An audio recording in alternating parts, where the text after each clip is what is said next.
Hey guys, so I come to you with part 5 of my ongoing bookshelf tour, and we have made our way through the fiction and the drama, meaning plays, not meaning interpersonal drama, and we've now made it to the poetry.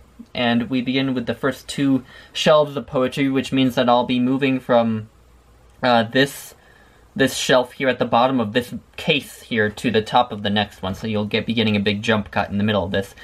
So anyway, we start the beginning of my poetry section is all anthologies. So we begin with Harold Bloom's best poems of the English language, from Chaucer to from Chaucer to Robert Frost. The Anchor Book of Chinese Poetry. Lovely volume. The Penguin Book of Japanese Verse. 20th Century American Poetry. This is an anthology that I love. I haven't visited it in quite some time. I really need to get back into reading more 20th Century American poetry, but it's a great anthology. The Penguin Book of English Verse. Kind of interesting art on the cover. I was endeavoring to read through this entire anthology, which I often don't do with anthologies. I often just use them to sort of pick around and pick which poets I'm most interested in and sample their work. But I was trying to read through that whole thing, and I didn't quite succeed. I got about a third of the way through. This is Latin Poetry, edited by L.R. Lind. It's a really nice anthology of Roman poetry. Well, actually, it's not just Roman poetry. It's also some poetry from the Middle Ages from non-Roman authors who wrote in Latin. A little bit of that, but mostly it is just Roman authors. And what I really like about this anthology is that the translations are by, like, famous poets or famous translators. So they tend, even if they're maybe not entirely reliable as translations, they tend to be really good as just English poems. So I've connected with a lot of Roman poets much better through this anthology than I have through others. You know, because there'll be a translation of a poem by Ovid or Horace by, for example, A.E. Housman or Christopher Marlowe. And, you know, again, it might not be a reliable translation, but it's at least A.E. Housman and Christopher Marlowe, who are excellent poets in their own right. So at the very least, I'm getting a good reading experience, even if it's not, yeah, again, faithful. 20th Century Native American Poetry. Really nice anthology. I read through this whole thing as well. 50 Soviet Poets, which I have yet to make any sort of a dent in, but which I'm excited to get to, and which I did read a couple poems from this, and I was really enjoying what I was reading. The Black Poets, edited by Dudley Randall. Yeah, African-American poetry is a big gap in my poetry reading, so I especially really want to read Langston Hughes, and also Amiri Baraka. This is a lovely volume. This is the world's best poems. And this anthology is cool because it is, has a nice gold pages. What's great about this anthology is it has poetry from all over the world, and not just from, like, the normal European countries. It also has, like, Indian poetry and Japanese poetry, Chinese poetry. It might even have some African poetry. So yeah, it's a nice, diverse anthology. The Penguin Book of Zen Poetry. You can see I was really into this when I first read it. I don't revisit it that often, though. A lot of these poems are so short that it's hard for me to get all that much that's profound out of them, but I know that I probably should revisit it. Alright, now we're moving into volumes of verse by individual poets. This is the selected poems of Jorge Luis Borges, and I haven't yet made my way into that at all. My first copy of Dante's Divine Comedy, translated by Alan Mandelbaum. I loved this translation. The translation, the introduction by Eugenio Montal, and the notes are invaluable to me. My second copy of Dante's Divine Comedy with a William Blake painting on the cover, and this is the H.F. Carey translation, which is the translation that many of the English Romantic poets would have read. Sohrab and Rustum and Other Poems by Matthew Arnold. Self-Portrait in a Convex Mirror and Other Poems by John Ashbery. The Conference of the Birds by Farid Uddin Attar, Of Love and Barley by Matsuo Basho. Poems in English by Samuel Beckett. Western Star by Stephen Vincent Benet, there's our author. And last on this shelf is the Library of America collected poetry and prose of Elizabeth Bishop, which also includes some of her letters.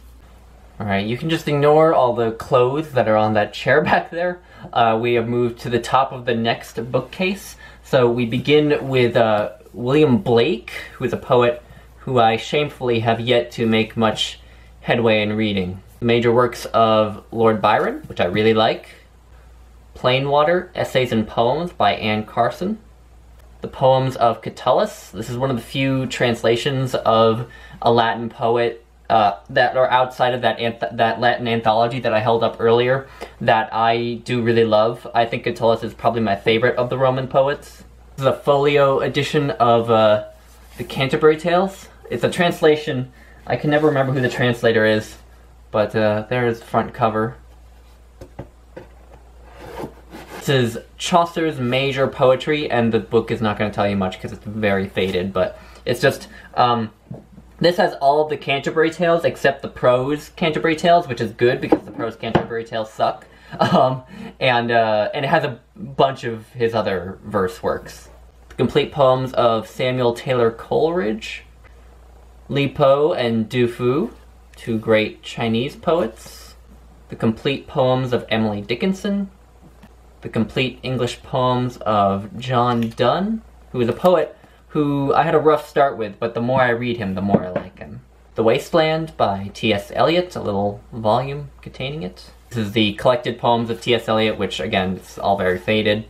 This is a bouquet of Czech fairy tales by Karel Jaromír Erben, which is another major classic of Czech literature. It's a bunch of sort of Czech fairy tales told in verse. The Shahnameh by Abul Qasim Ferdowsi, a huge book that I have yet to poke into. Lovely edition of the Rubaiyat of Omar Khayyam. The Prophet by Khalil Gibran. The Garden of Heaven, the poems of Hafez. Robert Fitzgerald's translation of the Iliad. I really like that, like, really sort of understated modern cover. This is the Alexander Pope translation of the Iliad, another Easton Press edition. I'm really looking forward to reading the Iliad, rereading it in this translation. All right, this is the Odyssey in the Fitzgerald translation with another sort of minimalist modern cover. The Odyssey as translated by Emily Wilson, and I didn't love this translation. It was a bit plain and maybe a bit pedestrian, but it was very easy to read, and I think it is good for being that, just for the sake of a lot of the reading public might not like flowery language like Fitzgerald uses. And Emily Wilson's introduction, which is like 100 pages long, is just excellent, just really insightful, gives you a lot of historical context, poetic context, etc. for the poem. So even if I don't love the translation, the intro is just superb. And then finally we end with 2 volumes of Horace. So this is the Odes. This is translated by David Slavitt, and this is the Odes and Epodes.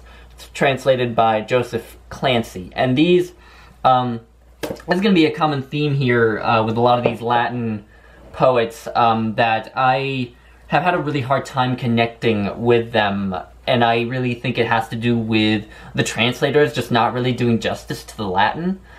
So I really, you know, again, Catullus would be the one where I have read that Penguin Classic translation that I really, really liked, and I do really love Catullus. But outside of him, I've had a really hard time connecting with the Latin poets, through no fault of their own, I think. So anyway, that's just incentive to delve more into that anthology of Latin poetry that I held up. But anyway, so those are the first 2 shelves of poetry. I will return next time for, I believe, part 6, where we will finish up the poetry. So thank you all for watching. As always, give me your thoughts on any of the books that you've read or are just interested in, and I'll talk to you later. Bye, guys.